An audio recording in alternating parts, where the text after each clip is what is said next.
మాతృదేవోభవ. పుత్రునకు నీడనిచ్చడి ఛత్రమై వెలిగినావు శతవత్సరముల్. అమ్మ, పుత్రునకు నీడనిచ్చడి ఛత్రమై వెలిగినావు శతవత్సరముల్. పుత్రుని నీడను దాల్చడి చిత్రమైనావు, పుత్రుని నీడను దాల్చడి చిత్రమైనావు కాలచిత్రము తల్లి. పుత్రుని నీడను దాల్చడి చిత్రమైనావు కాలచిత్రము తల్లి.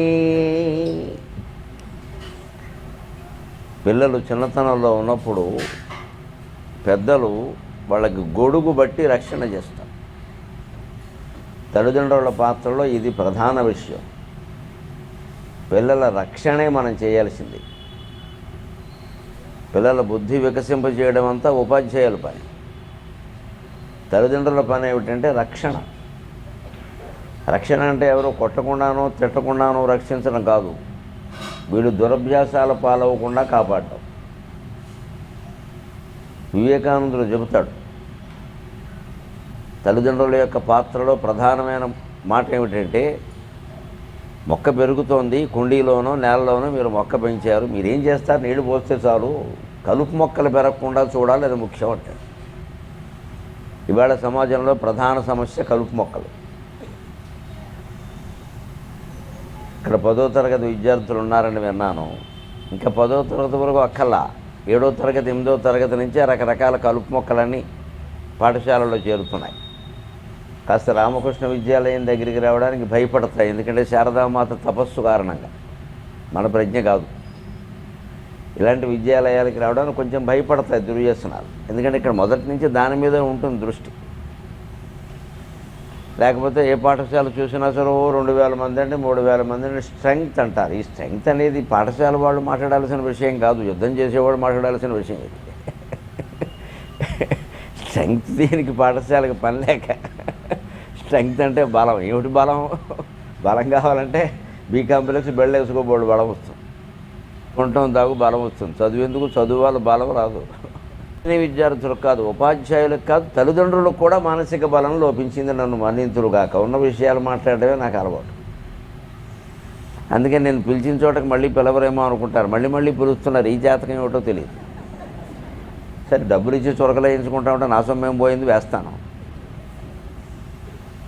తల్లిదండ్రులకే లేదు మానసిక బలం. ప్రపంచంలో ఎంతమంది మహాత్మా గాంధీలని, అంబేద్కర్లని, వివేకానందుల్ని, రామకృష్ణుల్ని ఎవరిని మనం చూపించినా అమ్మాయి కానీ అబ్బాయి కానీ మొట్టమొదటి ఉదాహరణగా గ్రహించేది తల్లిని లేదా తండ్రిని. మీరు ప్రపంచమంతా చూపించే ఉపయోగం ఏం లేదు. ఎంతమంది మహర్షుల ఫోటోలు ఇంట్లో పెట్టినా ఆ గడ్డాలు చూసి భయపడతారు వీళ్ళందరూ, మనకి ఎందుకు వచ్చింది గొడవ. తల్లిదండ్రులనే ఆదర్శంగా తీసుకుంటారు. అది సరిగ్గా ఉందా లేదా అనేది మనం చూడాలి. అందుకే నేను మా అమ్మ ప్రార్థన పద్యంలో ఓ మాట చెప్పాను మా అమ్మ గురించి. మా అమ్మగారు చనిపోయిన కొత్తలో తర్వాత ఎక్కడో సభ జరిగితే ఆ వార్త తెలిసింది కాబట్టి కార్యకర్తలు పాపం కృతజ్ఞతగా అక్కడ మా అమ్మ ఫోటో పెట్టారు. పెట్టి దీపం పెట్టమన్నారు. సరే, అదో అదృష్టం కదా, శ్రద్ధాంజలి. పెడుతుంటే నా నీడ ఆ ఫోటోలో పడింది. అప్పుడు వచ్చింది ఈ పద్యం.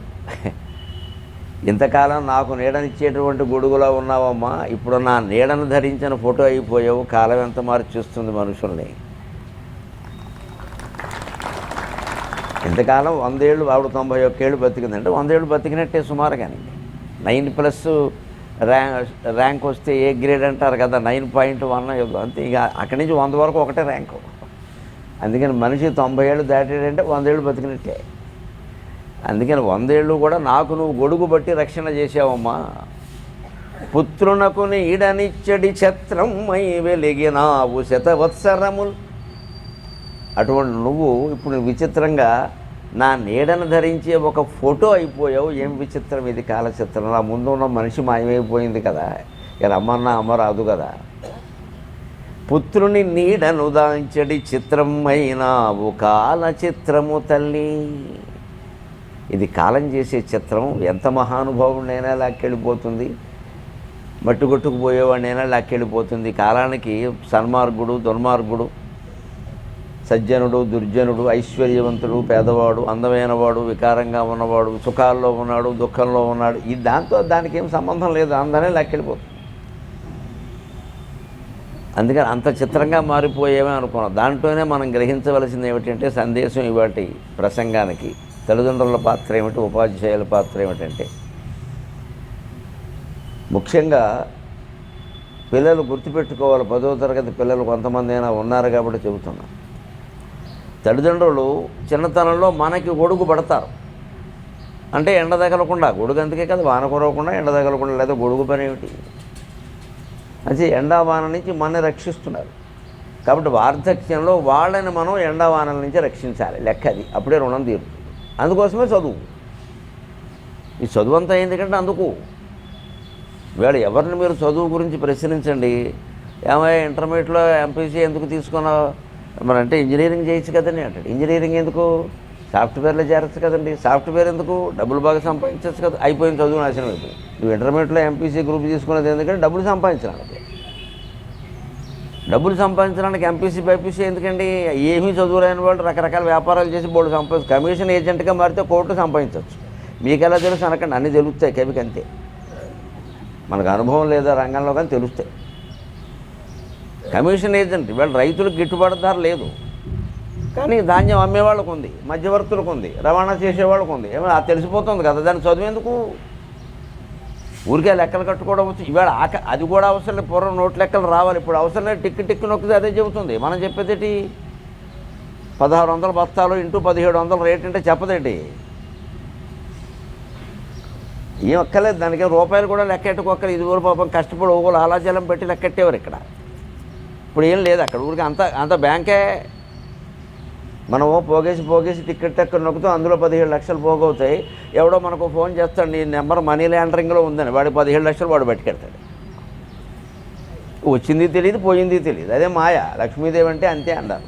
లక్ష్మీ స్తోయ తరంగ భంగ చపలా అన్నాడు శంకరాచార్య స్వామి. శివ అపరాధ క్షమాపణ స్తోత్రంలో చెబుతాడు, లక్ష్మీ స్తోయ తరంగ భంగ చపలా అంటాడు. లక్ష్మి అంటే విష్ణుమూర్తి భార్యలు కాదు. అక్కడ ఆవిడకి ఎందుకు ఉంటుంది చాపల్యం? ఆవిడ మహాసాధ్వి. లక్ష్మి అంటే డబ్బు ఎటువంటిది అంటే సముద్రంలో తరంగాల్లాగా ఊరికే ఇలా అలలాడుతూ పోతుంది అంతే. తరంగం ఇలా లేస్తుంది, పడుతుంది. లేచిన ప్రతి తరంగం పడుతుంది, కానీ పడిన తరంగం మళ్ళీ లేస్తుందని లేదు. ఒకవేళ లేచిన అలా లేవదు, కొత్త నీటితో లేస్తుంది. పడిన తరంగమే లేవదు, కానీ లేచిన తరంగమే పడుతుంది. ఒక చుక్క తేడా లేకుండా లేచిన తరంగం పడుతుంది. పడిన తరంగం మళ్ళీ లేస్తుందంటే అలా లేవదు. అందులో కొంత నీరు ఇది ఉంటుంది, కొంత వేరే కలుపుతుంది. మనం కూడా జన్మనెత్తిన వాళ్ళు మరణించడం ఖాయం. మళ్ళీ జన్మ ఏమవుతామంటే ఏమో చేసిన పుణ్యపాపాలను బట్టి ఉంటుంది. అదెవరు చెప్తారు? మంచిది. ఈ జన్మ ఎలా ఎత్తామో అదే శరీరంతో అదే రకంగా ఎంత ఐశ్వర్యంతో ఉన్నా, ఎంత అందంగా ఉన్నా, ఎంతమంది జనం మద్దతు ఉన్నా, ఎంత పెద్ద నాయకులమైనా వినాయకులమైనా మరణం తప్పదు. అలాగే పడతాం సముద్ర కెరటంలాగే. మళ్ళీ జన్మెత్తుతాం కదా. ఏమో ఎవరు చెప్పారు? జన్మెత్తిన వాడు ఎవడన్నా మనకు వచ్చి చెప్పాడా? లేదు. పోను ఉందనే అనుకుందాం. పెద్దవాళ్ళు చెప్పారు కాదండి, ఉందనే అనుకుందాం. ఏ జన్మెత్తుతామో మనకు తెలియదు కదా. ఎందుకంటే గొప్ప జన్మ రావచ్చు, తక్కువ రావచ్చు, కెరటమే. అందుకని అలా మారిపోతుంది బతుకు.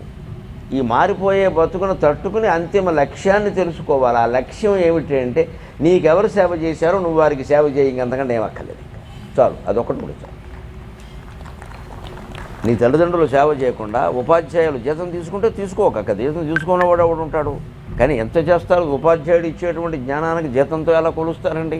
ఒక ఉపాధ్యాయుడిగా నాకు బాగా తెలుసు. మాకు లక్షల రూపాయల జీతం తీసుకున్నప్పుడు కూడా కలిగిన ఆనందం, మేము పాఠం చెప్పి బయటికి వెళ్ళిపోతుంటే పిల్లలు సార్ ఒక్కడైనా దగ్గరికి వచ్చి సార్ బ్రహ్మాండంగా చెప్పారు సార్ ఇవాళ అనగానే మాకు అప్పుడు కలుగుతుంది ఆనందం. అప్పుడే కలుగుతుంది నిజమైన ఆనందం. ఏ ఉపాధ్యాయుడైనా అంతే. ఈ ఇంక్రిమెంట్లు, పిఆర్సీలు ఇవన్నీ స్టాఫ్ రూమ్లో సిగరెట్లు కాల్చుకుంటూ మాట్లాడుకుంటూ బాగుంటాయి. అంతకంటే ఏం లేదు అక్కడ. ఎవరికేం ఆనందం లేదు అక్కడ. సరదాగా మాట్లాడుకోవడానికి బాగుంటాయి. అందుకని వాటితో ఆనందించే ఉపాధ్యాయుడు ఎవరు లేరు ఇక్కడ. ఆ డబ్బులు లెక్కెట్టుకుంటూ కూర్చోరు వాళ్ళు. ఎన్ని లక్షల జీతం తీసుకుని రిటైర్మెంట్ తీసుకుని సెటిల్ అయిపోయిన ఉపాధ్యాయుడు కూడా ఎప్పుడైనా పాత శిష్యుడు ఒకడు వచ్చి, మాస్టర్ మీరు ఉన్నప్పుడండి అసలు ఆ సబ్జెక్టు అంటే ఆయనకి తిన్న అన్నం అంతా అరిగిపోతుంది వెంటనే. ఇంకేం అక్కర్లేదే. 20 ఏళ్ళైంది పాఠం చెప్పి వాడు వచ్చాడు అంటే ఉపాధ్యాయుడు చేసేది సేవ. జీతం తీసుకున్నాడు. జీతం తీసుకోకుండా ఎవరు చేస్తారు? అది సేవే. మరి ఉపాధ్యాయులు ఎంత సేవ చేశారు, తల్లిదండ్రులు ఎంత చేశారో చెప్పక్కల. మరి వాళ్ళకి తిరిగి మనం ఏం చేస్తున్నాం? ఇది విద్యార్థులు ఆలోచించాలి. వాళ్ళ చేత మనం ఆలోచింపజెయ్యాలి. అందుకే మన సంస్కృతిలో ఈ ఆలోచన పెరగడానికి విగ్రహారాధన పెట్టారు. హిందూ ధర్మంలో ఉండే విశేషం అది. బళ్ళోకి వచ్చే ముందు కానీ బళ్ళోకి వచ్చాక కానీ సరస్వతీదేవికి నమస్కారం చేయకుండా చదువు ప్రారంభించడానికి వీల్లేదు. ఇక్కడ శారదామాత ముందు దీపజ్యోతి ప్రజ్వలన చేయకుండా మనం ప్రారంభించలేదు. ప్రతి పాఠశాలలో, అది ప్రభుత్వం కానీ ప్రైవేటు కానీ ఏది కానీ వీధిబడి కానీ విశ్వవిద్యాలయం కానీ సరస్వతి విగ్రహం ఉండి తీరాల్సిందే, తిరుగులేదు. ఇంకా లేదా చదువు రాదు, సరస్వతి విగ్రహం ఉండాల్సిందే.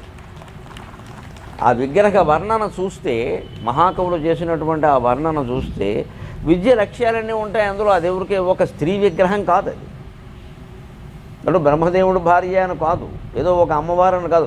విద్య లక్ష్యాలన్నీ అందులో ఉంటాయి. వేదశాస్త్ర పురాణ విజ్ఞానసారము ప్రవారకమైన పద్మనేత్ర. వేదశాస్త్ర పురాణ విజ్ఞానసారము ప్రవారకమైన పద్మనేత్ర. సంగీత సారస భృంగీ విహారాలు వినియన్ వాయించు విమలగాత్ర.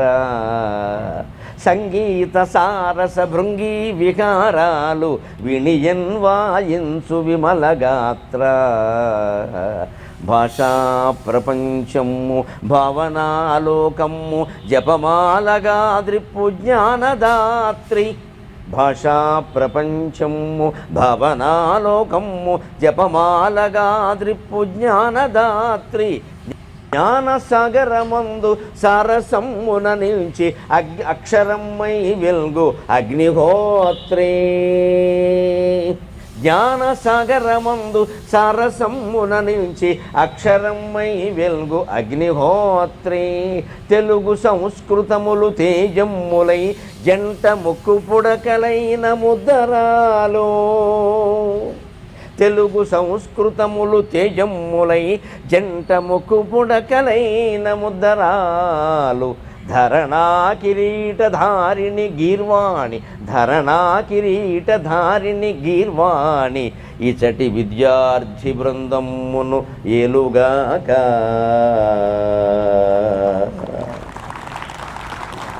ఇసటి విద్యార్థి బృందమ్మునేలుగాక.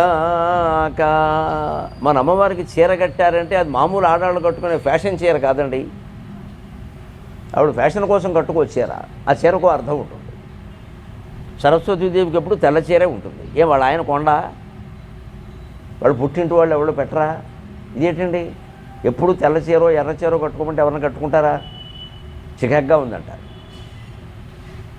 ఆవిడ ఎప్పుడు తెల్ల చీరే కట్టుకుంటుంది. ఎందుకని? తెలుపు స్వచ్ఛానికి ప్రతీక.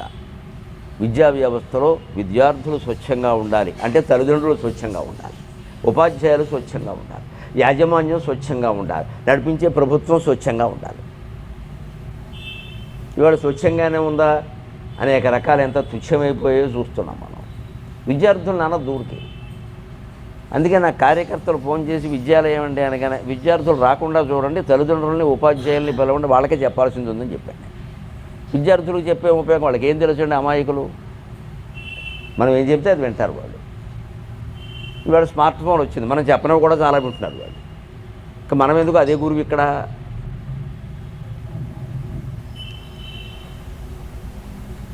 ఇదివరకైతే గురువు ఎవరు? సదాశివ సమారంభాం శంకరాచార్య మధ్యమాం అస్మదాచార్య పర్యంతాం వందే గురు పరంపరాం అని గురు పరంపర చెప్పుకుంటాం మనం.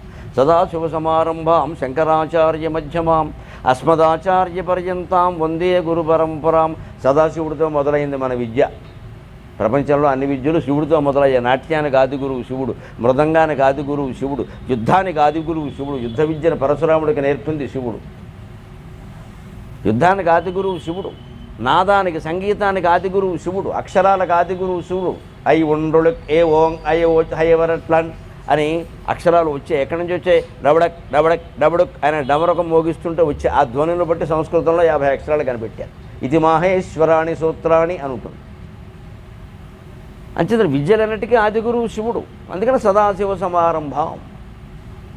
ఆ మధ్యలో అంతా మహత్తరమైనటువంటి శక్తితో ఆశీతు సీతాచలం 32 ఏళ్ల వయస్సులోనే పర్యటన చేసి మొత్తం ఒక గురు వ్యవస్థను స్థాపించిన మహానుభావుడు జగద్గురు శంకరాచార్య.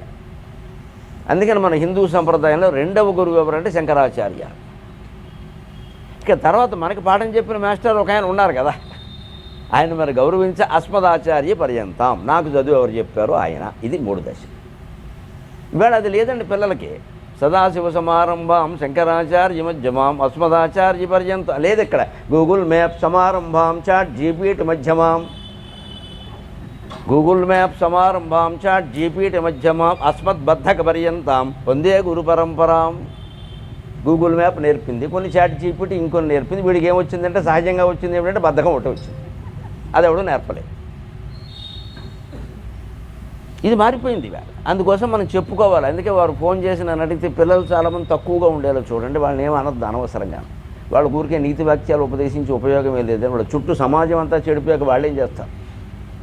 చెరువంతా కుళ్ళిపోతే తామర పూలు పెరగాలంటే ఎలా పెరుగుతాయి? అంటే మనం ఏం చెప్పినా తల్లిదండ్రులకు చెబుదాం, పెద్దలకి చెబుదాం, పెద్దలనే కూర్చోబెట్టండి. ఊళ్ళో వాళ్ళు కూడా రమ్మనండి, దమ్ముంటే రమ్మనని చెప్పాను. దమ్ముంటేనే రావాలి మన మీటింగ్కి, దమ్ము లేని కూడా రాలేడు, కూర్చోలేదు. ఎందుకంటే చాలా ఉంటాయి ఇందులో. నన్ను అన్నారంటే అనడానికే నేను వచ్చింది. మన ఉద్దేశం ఏది? ఎవరి మటుకు వాళ్ళు ఆత్మవిమర్శ చేసుకుంటేనే వ్యవస్థ బాగుంటుంది. నన్ను అన్నారంటే అలాగే నువ్వెవరో నాకు తెలుసా, నీ పేరు నాకు తెలుసా, వ్యవస్థ. ఎవరి మటుకు వాళ్ళు ఆత్మవిమర్శ చేసుకుంటే తప్ప మన జీవితం బాగుపడదు, వ్యవస్థ బాగుపడదు. అంటే సరస్వతీదేవి తెల్ల చీర కట్టిందంటే దాని ఉద్దేశం స్వచ్ఛత. నువ్వు చదువుకున్నావు, లంచం తీసుకుంటావు. చదువుకున్నావు, ఎంతసేపు డబ్బుల గురించి మాట్లాడతావు. పాఠం కంటే మనకు ఎక్కువ డబ్బుల గురించి వస్తుంది చర్చ. ఇంకా ఇంక్రిమెంట్ పెంచలేదా, పీఆర్సీ వేయలేదా, ఈ గవర్నమెంట్ ఏంటి ఈసారి ఒకటే మార్చేద్దాం అంతే. నీ పీఆర్సీయే నీకు ముఖ్యం, నీ ఇంక్రిమెంటే నీకు ముఖ్యం. నువ్వు పాఠం చెప్పేవా అని ఎవరు అడగకూడదు. అడిగితే యూనియన్ జై జిందాబాద్. ఆ యూనియన్లో మళ్ళీ 16, ఒకటి కాదు. ఆ యూనియన్ ఒకటి ఉన్నా వేరు, వాడిని బతిమాలతాం. ఆ యూనియన్ అబ్బే 16. యూనియన్లో ఉన్న వాళ్ళు ఎవరు పాఠాలు చెప్పక్కర్లేదు, వాళ్ళకి ఉత్తమ ఉపాధ్యాయ అవార్డు ఇస్తారు. నమశివాయ. నిత్యం పాఠాలు చెప్పేవాడు చస్తూ ఉంటాడు ఎక్కడ. ఆయన ఒకసారి పాఠం చెప్పలేదు, ఆయనకి ఇచ్చారు, నువ్వు చెప్పేవి ఇవ్వలేదు, ఏం చేయమంటావు? అందుకే ఎవడు చెప్పడం మానేసి ఎలా లీడర్ అవుదామని చూస్తాడు. దీనికి విరుగుడు సరస్వతి వర్ణన. స్వచ్ఛంగా ఉండాలంటే చదువు చెప్పాలండి. యూనియన్లు ఎందుకు? హక్కులు అందరూ హక్కుల గురించి పోరాడేవాళ్ళు ఆశ్చర్యం. బాధ్యతల గురించి మాట్లాడేవాడు ఒకటి కనపట్లేదు. అందుకే విద్యార్థులు కూడా హక్కులే. వాళ్ళకి 100 యూనియన్లు ఉన్నాయి, ప్రతి పార్టీకి ఒక యూనియన్. ఇంకెవరికి ఏం హక్కల యూనియన్ తప్ప. మనం యునైటెడ్గా లేం, కానీ యూనియన్లు మాత్రం చాలా ఉన్నాయి. నిజంగా యూనియన్లు ఉంటే యునైటెడ్గా ఉండాలి కదా, లేదు. యూనియన్లు ఉన్నాయి, యూనిటీ లేదు. మరి యూనిటీ లేనప్పుడు యూనియన్ దేనికి? ఇది అందరూ ఆలోచించాలి. మన హక్కుల గురించి మాట్లాడడం కాదు, బాధ్యత ఏమిటి? ఇవాళ నేను 3:30కి మీకు ప్రత్యక్ష ఉదాహరణ చెబుతున్నా. 3:30కి ప్రసంగం మొదలవుతున్నా, ఖచ్చితంగా మొదలెడతారని నేను ఆ సమయానికి వస్తానన్నారు. ఏం తేడా ఉండదు సార్ అన్నారు. పక్కగా మొదలెట్టేశారు. అది రామకృష్ణ విద్యాలయం అంటే.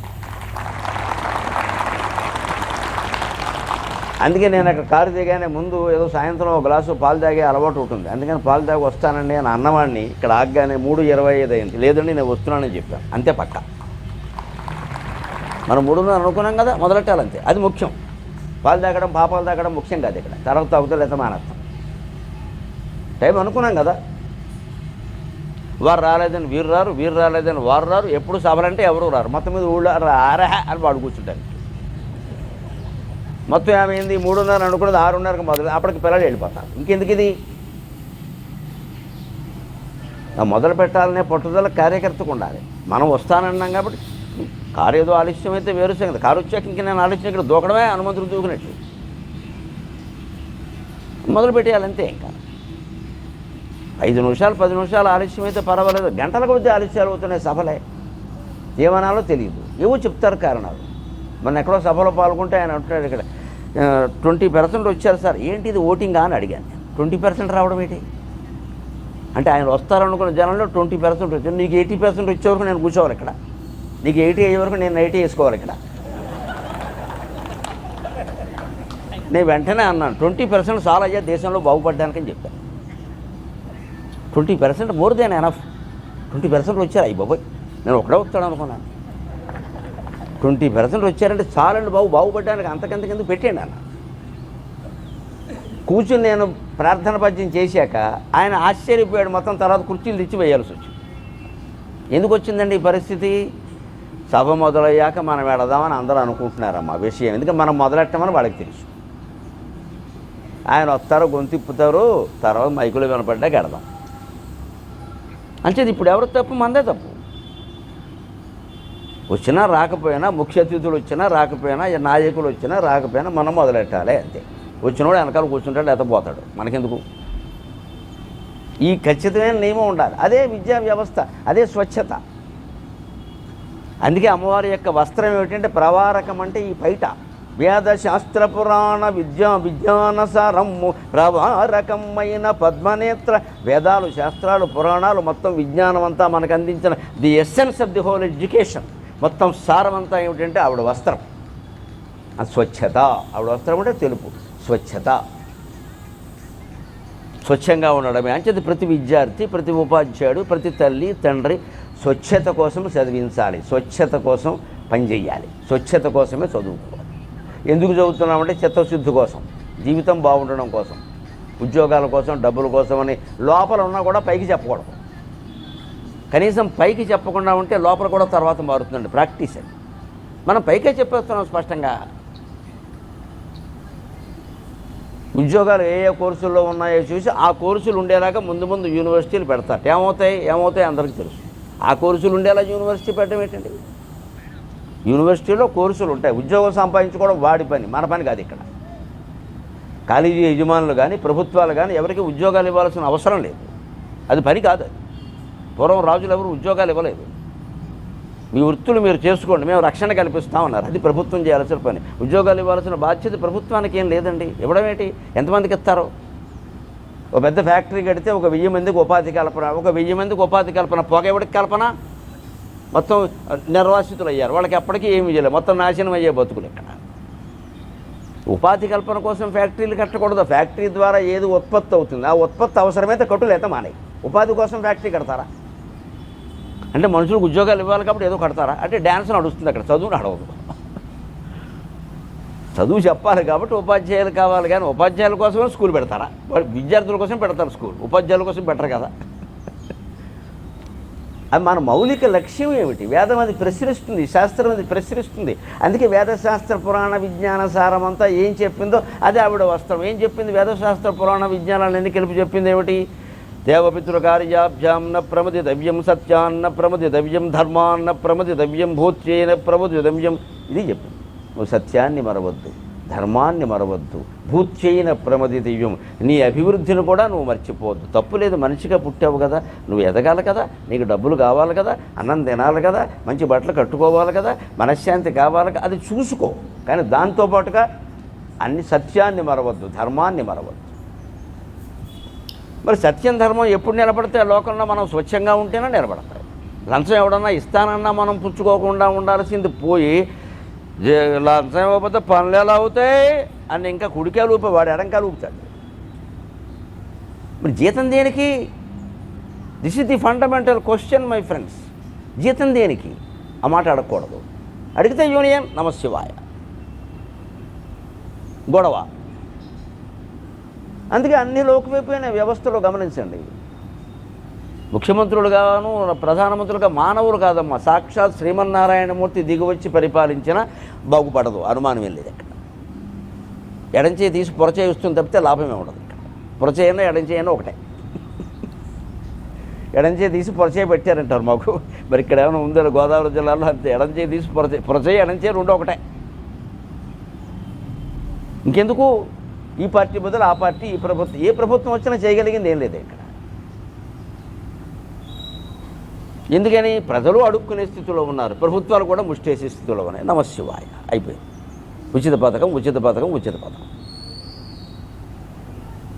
విద్యార్థిని ఒక వీరుళ్ళ, ఒక ధీరుళ్ళ, ఇగో పుస్తకం ఆవిష్కరణ అయింది, రాణి అహల్యాబాయిలాగా తయారు చేయగలిగింది. వాడు ఉద్యోగం వాడు సంపాదించుకుంటాడని నువ్వేడి చెప్పేది ఇక్కడ.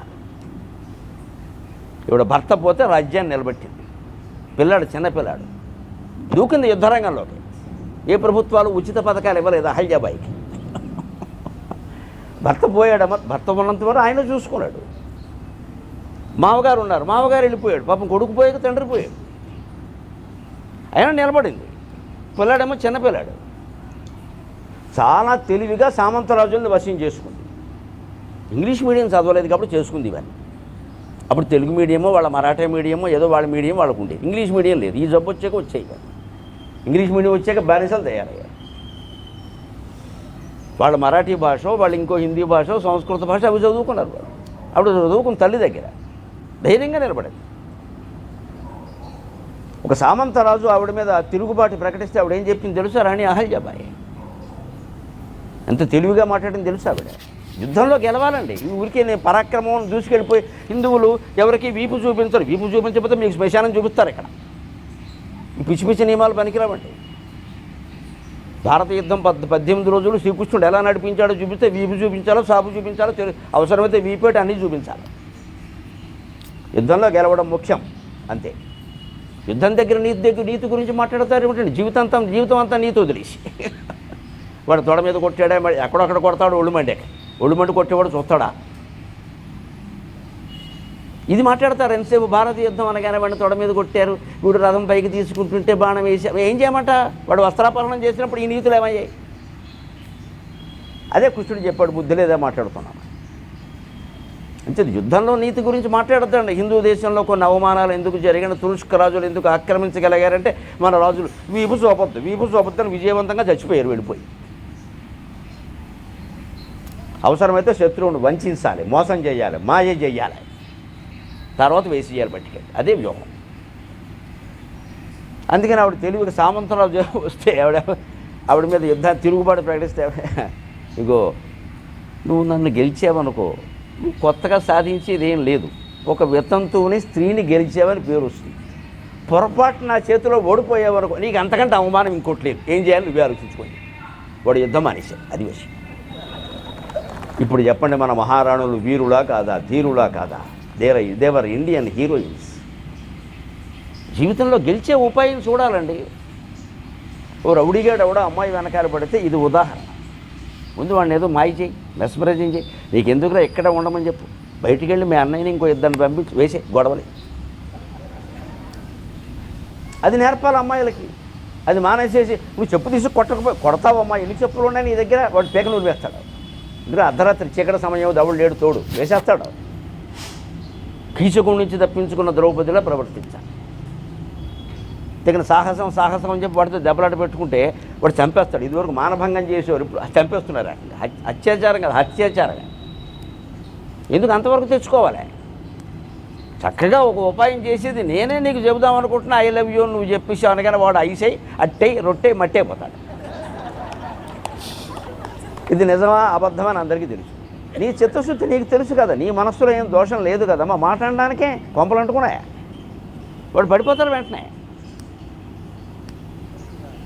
ఆ తర్వాత ఇక్కడ తిరుపూలు ఉన్నాయి, అక్కడ కూర్చో, అంతే పెంచవధలో కూర్చుంటాడు. అక్కడికి ఒక ముగ్గురిని పంపేది, ఇంత ఎల్లైపోయిన అబ్బాయి అని చెప్పి. అందులో ఒకడు ఆడ వేసుకుని వచ్చేది. ఏం పోయింది? కీచక వధ అలాగే జరిగింది కదా. అలాగే అవంతి రాకుమార్ కానీ, అహల్యాబాయి కానీ ఇటువంటి సాహసాలతో జయించారు. లేకపోతే ఓ వితంతువు, మామగారు పోయాడు, కొడుకు పోయాడు, భర్త పోయాడు, కొడుకేమో చిన్నవాడు, ఏం చేయాలి? రాజ్యాన్ని అయితే కాపాడుకోవాలి. ఇవి చరిత్రలు నేర్పాలి. స్వచ్ఛతతో పాటు సాహసం. మీకు సాహసం కానీ స్వచ్ఛత ఉండాలి. అందుకని అమ్మవారి వస్త్రం స్వచ్ఛం అంటే అర్థం నువ్వు స్వచ్ఛంగా ఉన్నావా. ఇంకొకటి ఇవాళ పిల్లలకి నేర్పవలసింది తల్లిదండ్రులు గుర్తుపెట్టుకోండి. సంగీత సారస భృంగి వికారాలు వినియన్ వాయించు విమల గాత్ర. అమ్మవారి చేతుల్లో వీణ ఉంటుందమ్మా. సరస్వతీదేవి అంటే వీణ లేకుండా ఉండదు. వీణ లేని సరస్వతిని మీరు చూడలేరు. ఎందుకుంటుందో తెలుసా? అది ఖగోళ శాస్త్రం. మన ప్రాచీన హైందవ ఋషుల ఖగోళ విజ్ఞానం వీణ. అది కేవలం ఏదో తీగలు పెట్టి వాయించే ఈ వీణకు శృతి లేదని సినిమా పాట కాదు. అది శృతి లేదు, దీనికి మతి లేదు. సరస్వతి నక్షత్రం ఏమిటి? వసంత పంచమి నాడు పుట్టింది ఎవరు? మూలా నక్షత్రం. మూలా నక్షత్రం అంటే ఒక నక్షత్రం కాదు, 27 నక్షత్రాల్లో ఏ నక్షత్రం కూడా ఒక నక్షత్రం కాదు. ఒక నక్షత్రం అంటే అది కొన్ని కోట్ల నక్షత్రాల సమూహం. ఆ మూలా నక్షత్రంలో ఉండే కొన్ని కోట్ల నక్షత్రాలను వరుసగా మ్యాప్ పాయింటింగ్లో చుక్కల ముగ్గు కలిపినట్టు గీత గీసి కలిపితే వీణ ఆకారం వస్తుంది. అది వీణ, సరస్వతీదేవి చేతిలో వీణ, మూలా నక్షత్రం. సృష్టికి మూలం వాంగ్మయం, శబ్దం లేకుండా సృష్టి లేదు. శబ్దం నుంచే నాదం, నాదం నుంచే శబ్దం వచ్చింది, శబ్దం నుంచే అక్షరం వచ్చింది. సృష్టికి మూలం నాదం, ఆ నాదమే ఓం, ఈ నాదం. సృష్టికి మూలం శబ్దం. ఇప్పుడు కూడా ఆధునిక భౌతిక శాస్త్రవేత్త కూడా సృష్టికి మూలం నాదమేనండి అని కనిపెట్టారు. ఎప్పుడు? లక్షల ఏళ్ళు అయ్యాక. మరి అది లక్షల ఏళ్ల క్రితమే కనిపెట్టినటువంటి హైందవ జాతి రుణం ప్రపంచం తీర్చుకోలేదండి. మొత్తం ప్రపంచంలో అన్ని జాతులు మన కాళ్ళకు మొక్కాల్సిందే. అంత జాతిని తగలబెట్టేశాం ఇవాళ. హైందవ జాతి అంటే ఇవాళ హైందవ మందు కొట్టేస్తే అయిపోయాయి, మొత్తం పడిపోయింది. హిందువులుగా పుట్టి మంది ఎలా కొడతామండి సిగ్గు లేకుండా? ఏం తెలుసు మనకి సంస్కృతి గురించి? వాళ్ళు ఋషులు, వాళ్ళ మూలా నక్షత్రం యొక్క చుక్కలన్నీ కలిపి వీణాకారంలో ఉంది కదా అని సరస్వతికి వీణ పెట్టారు. మూలా నక్షత్రం అంటే సరస్వతి పుట్టిందంటారు. మీకు విజయదశమి రోజులు 10 రోజులు చూడండి, అందులో మూలా నక్షత్రం ఉండే రోజున సరస్వతి రూపంలో అమ్మవారిని ఆరాధిస్తారు ఖచ్చితంగా. ఆ రోజు పిల్లలందరూ తీసుకెళ్ళేవో అక్షరాలు రాయిస్తారు. అంటే సరస్వతి నక్షత్రం మూలా నక్షత్రం. మూల అంటే మన తెలుగులో మూల కాదు, మూల కూర్చోవడం మూల కాదు, మూల పురుషుల్లో మూలది. సృష్టికి మూలమైన నక్షత్రమే మూలా నక్షత్రం. ఆ వీణ, అది అర్థం కావాలంటే పిల్లలకి వీణ కానీ, వయలిన్ కానీ, మరొకటి కానీ సంగీతం వాయిద్యంతో కానీ, వాయిద్యం లేకుండా కానీ నేర్పాలి. కేవలం చదువు ఇంజనీరింగ్, ఎంపీసీ, బైపీసీ అని చంపేయకూడదు వాటిని. సంగీత సారస భృంగి వికారాలు వినియన్ వాయించు విమల గాత్ర. సంగీతం ఒక పద్మం అయితే భృంగి వికారం, పద్మంలో మకరందం ఉంటుంది కదా, ఆ మకరందాన్ని తుమ్మెద ఆస్వాదిస్తుంది కదా, సుగంధం కోసం వచ్చి మకరందం కూడా సేవిస్తుంది. సంగీతం అనేటువంటి పద్మంలో ఉండే మకరందాన్ని ఆస్వాదించేటువంటి తుమ్మెద నాదమే అమ్మవారి యొక్క వీణానాదం. నాకు సరస్వతి కటాక్షం వల్లనే 11,000 పద్యాలు రాయగలిగే అదృష్టం వచ్చింది కాబట్టి 1000 మంది పండితులను కూర్చోబెట్టి సహస్రావధానం చేసి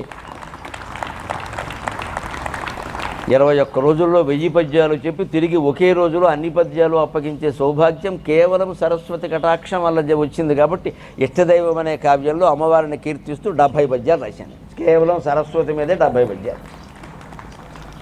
ఆవిడ దయ్య ముందు 70 పద్యాలు 75 పద్యాలు ఏమి సరిపోతాయండి? 7,500 రాయాలి. ఓపిక లేదు, ఏం చేయమంటాం? ఎవరు యథాశక్తి కదా. అందులో ఇదొకటి. ఆవిడ వీణ, అది పద్మం లాంటిది. ఆ వీణానాదం తుమ్మెద చేసే నాదం. అంటే పిల్లలకి సంగీతం నేర్పాలి. అమ్మవారి గుళ్ళో నేను వీణ చేయించానండి, బంగారపు వీణ. బంగారం ఎక్కడి నుంచి వచ్చిందో ముందు చెప్పు, అది చెప్పడం నొక్కేహాడు ఎక్కడో. గుళ్ళో వీణ చేయిస్తాడు పని లేక. వాడికి బుద్ధి లేదు, మనకి జ్ఞానం లేదు. వాడికి పెద్ద శటకోపం పెట్టి మనం స్వాగతం చెప్తాం. వీణ చేయించింది ఎందుకు పని లేక? వీణ కూడా చేయించమన్నా నేను. ఆవిడకి వీణ చేతిలో సిమెంట్ వీణ ఉంటుంది చాలు, నువ్వు చేయించక. ముందు బంగారం అమ్మేసి ఏమైనా సాంఘిక సంక్షేమ హాస్టల్ ఉంటే వాళ్ళకి తిండి పెట్టు, వాళ్ళకి బట్టలు కుట్టించు, వాళ్ళకి దుప్పట్లు అయ్యా భుజాలు 2 ఉండేలకి. కనీసం కిటికీలకు తలుపులు పెట్టింది. చచ్చిపోతున్నారు పిల్లలు అక్కడ. రోజు ఒక కథ వస్తుంది పేపర్లో. పిల్లలకి తిండి లేదండి, కిటికీలకు తలుపులు లేవమ్మా. మన ఇంట్లో మన పిల్లలంతా రగ్గులు కప్పుకున్నారు, వాళ్ళకి ఏం లేవండి. ఎందుకంటే పాపం బలహీన కులాలు కదా, వాళ్ళు మనకు కనపడరండి. పోనే వాడు పుట్టుకే అంత ఏదో మాట్లాడతాం మనం అక్కడ. మరి వాళ్ళ గత్యంతరం లేకే కదా అక్కడ చేర్పించింది.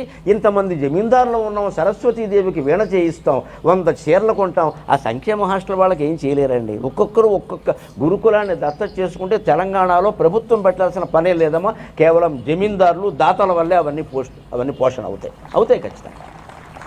నా మాట మీద గౌరవం ఉంటే ఆ పని చేయి. ఒక్కొక్కరు ఒక్కో హాస్టల్ని దత్తత తీసుకోండి. మీరు మీ పిల్లలకి ఇచ్చేటువంటి ఆస్తులో 10వ వంతు కూడా కాదమ్మా ఖర్చులు. Not even 10%. మన పిల్లలకి 100 కోట్లు ఇస్తాం, వాడు మనల్ని చూడడం లేదు. ఎందుకు వచ్చిన గొడవ ఇది? ఇవ్వకుండా ఉంటే చూసేవాడు. అదేదో వీళ్ళకిస్తే ఏమీ సంబంధం లేని వాళ్ళకి మనకు ఆ జమీందారు గారు ఎంత ఇచ్చాడు అని ఆ కుటుంబాన్ని నమ్ముకొని ఉండరా? ఆ ఇంట్లో అందరూ నౌకరీలు చేస్తారమ్మా వచ్చి ఇక్కడ. ఈయన వల్లే మనం బాగున్నామని వేరే చెప్పాలా? పూర్వం ఇక్కడ తెలంగాణలో గద్వాల, వనపర్తి మొదలైన సంస్థానాలు పాలించిన మహారాజులందరూ వాళ్ళు దానాలు చేశారు, ధర్మాలు చేశారండి. వాళ్ళ దాన ధర్మాలు అందుకోవడానికి ఆంధ్రా నుంచి పండితులు వచ్చి ఇక్కడ గౌరవాలు పొందారండి, తిరుపతి వెంకట కవులు సహా అందరూను. కాబట్టి విద్య వృద్ధి చెందింది. అక్కడికి వెడితే ఉందండి, మన దగ్గరే ఉందని వచ్చారు. ఎక్కడ పోషణ ఉంటే అక్కడికి వస్తారు కదా. అప్పుడు మహాకవులు మహావధానాలు జరిగాయి. ఇప్పుడు అటువంటి వాడు ఎందుకు లేదంటే పోషణ ఏది? ఎంతసేపు ఇంజనీరింగ్ మెడిసిన్ చేయట్టుకోవడం అంతే డాక్టర్ అంటే. ఆయన చేయట్టుకుంటాడు, మనం వాడికి కాళ్ళు పెట్టుకుంటాం, బిల్లు అయితే వ్యాపారం మొదలైంది. ఇక్కడ సంగీతం నేర్పాలి పిల్లలకి. ఎందుకంటే మనస్సు ఆహ్లాదం కోసం, మళ్ళీ ఎవరి మెప్పు పొందడం కోసం కాదు. త్యాగరాజస్వామి ఎవరు మెప్పు కోరాడు? అన్నమయ్య ఎవరు మెప్పు కోరాడు? భగవద్ దర్శనం కోరారు, ఇంకేం కోరలేదు. అది కూడా వాళ్ళకి అనుకోకుండానే జరిగేది, వాళ్ళు ఏమి అడగలేదు. రామదాసు ఎవరు మెప్పు కోరి అన్ని పద్యాలు రాశాడు, ఆయన కీర్తనలు. జైల్లో ఉండి మహానుభావుడు రామదర్శనం చాలు అనుకున్నాడు. ఇంత చేస్తే ఈ రాముడు ఎందుకు గొప్పవాడంటే ఆయన కనపడ, తానీషా కనపడ్డాడు. వీళ్ళకు కూడా వేరే మతం వాళ్ళే ఇష్టం అనుకుంటాం మనకంటే. అందులో ఓ చట్టపరమైన రహస్యం ఉంది, కావాలంటే రామదాసు శతకంలో చెప్పాను నేను, వినండి. దాశరథ శతకం చట్టపరమైన రహస్యం అది. రాముడు రాజు, ధర్మాత్ముడు, చట్టం ప్రకారం ఉంటాడు ఆయన. తానీషా చేసింది ధార్మికంగా దోషం కాదు, ఆయనేమో సొంతంగా వాడుకోవాలి డబ్బుని. రామాలయంలో ఆభరణాలు చేయించాం, కానీ చట్టం ప్రకారం దోషం. ఆయన తహసీల్దార్ వసూలు చేసిన పన్నుని పైరాజుకి అప్పగించి, ఆయన నిజామా కుజామా మనకు అనవసరం, నువ్వు అప్పగించాలంతే, నీ బాధ్యత, డ్యూటీ. అక్కడి నుంచి నువ్వు తెచ్చుకో, కావాలంటే రామాలయం కోసం ఇంత డబ్బు తెచ్చుకో, నువ్వే మింగెత్తే ఎలాగా. అందుకని రాముడు రాజు, దశరథ రాజకుమారుడు, రఘురాముడు, ఆయన రాజ్యం రాముడు అంటే ధర్మం. శ్రీకృష్ణుడు అన్నావా, అది వేరే, అది క్యారెక్టర్ వేరే, అది లీల. అది ఆయన రామదాసుకి ఇచ్చాడో తానీషకి ఇచ్చాడో ఎవరికి తెలియదు, పట్టుకెళ్ళి సత్యభామకి ఇస్తాడు, అది వేరే విషయం. రాముడు అలా ఉన్నాడు, పెర్ఫెక్ట్, తెరిచిన పుస్తకం. ధర్మం అంటే ధర్మమే, పక్క గీత గీసినట్టు ఉంటుంది రాముడు జీవితం, నువ్వు తప్పట్టుకోలేవు అసలు. చట్ట ప్రకారం దోషం కాబట్టి రామదాసుకి దర్శనం ఇయ్యలేదు. ఇలా ఇస్తే అందరూ అలాగే చేస్తారు. ఇంకా ప్రజల దగ్గర వసూలు చేసిన సొమ్ముని గుళ్ళు గోపురాలు ఖర్చు పెడతారు, పెట్టకూడదు అలాగా. నీ గుడి గోపురం నీ సొంతం పెట్టుకో, ప్రజల సొమ్ము ఎలా పెడతావు? అది ప్రభువుకి ఇవ్వ. అంచేతను ఆయన జైల్లో పెట్టాడు, తప్పు లేదండి. ఆయన తానీషా తప్పు చేసాడని అనడానికి లేదు అక్కడ, చట్ట ప్రకారం. అది చట్టం ప్రకారం వ్యవహరిస్తారు ఏ రాజు అయినా అంతే. తానీషాకి ఎందుకు కనిపించాడు? కనిపించకపోతే ఆయన నమ్మడం. నీ పేరేంటంటే రామోజీ లక్ష్మోజీ అన్నాడు. నాణ్యాలు ఇచ్చాడు, ఇచ్చిన నాణ్యాలు ఇప్పటికున్నాయి భద్రాచలంలో. ఇంకా అంతకంటే ఏం కావాలి? భగవత్ కరుణకి ప్రత్యక్ష నిదర్శనం ఇప్పటికున్నాయి, పూజలో వాటిని వాడతారు. రామదాసుకి ఎందుకు దర్శనం ఇవ్వాలా? ఎప్పుడు ఇలాంటి పని చేయొద్దని చెప్పాడు, హెచ్చరిక. కానీ బాకీ ఎందుకు తీర్చాడు? నాకు మా ఆవిడికి నగలు చేయించావు, మీ ఇద్దరం నీకు బాకీ కదా, నీ బాకీ నేను తీర్చాను అన్నాడు. అది రామచంద్రమూర్తి, అది రామచంద్రమూర్తి. మనం ఏదో మన సొంత విషయాల ప్రకారం ధర్మంగా ఉన్నామంటే సరిపోతే, చట్ట ప్రకారం కూడా మనం తప్పు చేయకూడదు. మద్యపానం చట్ట ప్రకారం దోషం కాదు, తాగిన వాడిని ఎవరిని అరెస్ట్ చేయరు, వైన్ షాప్ పెట్టిన వాడిని ఎవరిని అరెస్ట్ చేయరు. ఇక్కడికి సభకు వస్తూ నేను దారగడడం కోసం ఒక వైన్ షాప్ పేరు చెప్పాల్సి వచ్చింది, నా కర్మ. మరి ఏం చేస్తాం? అక్కడ ఉంది, ఇక్కడ ఉన్నామండి అంటే అక్కడ ఎందుకు ఉన్నారన్నారు, ఏం చేస్తాం?